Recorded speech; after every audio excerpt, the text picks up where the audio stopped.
Meningitis is an illness that can be very scary. It's an infection that can make people very, very sick. Babies who get the disease are at particular risk of getting dangerously ill because it can be tricky to diagnose and symptoms can escalate quickly.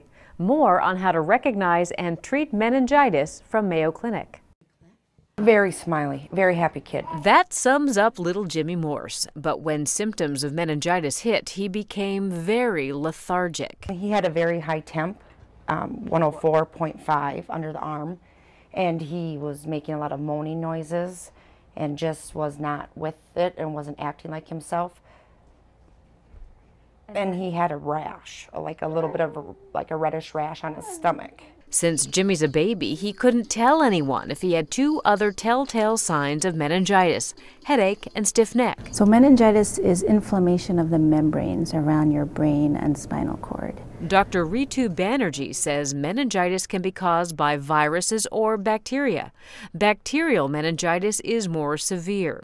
The bacteria that cause meningitis typically live in our nose and airways. In rare cases, the bacteria can get into your bloodstream or meninges, which are the membranes surrounding the brain and spinal cord.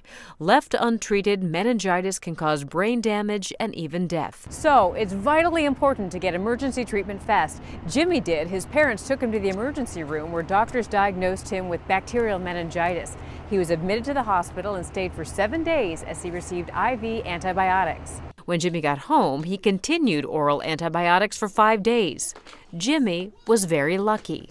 He recovered from a very severe case of meningitis. I think it was even more scary when the doctors started telling us that he must be destined to do something in this world because most kids don't make it through. Back to his happy self after battling bacterial meningitis.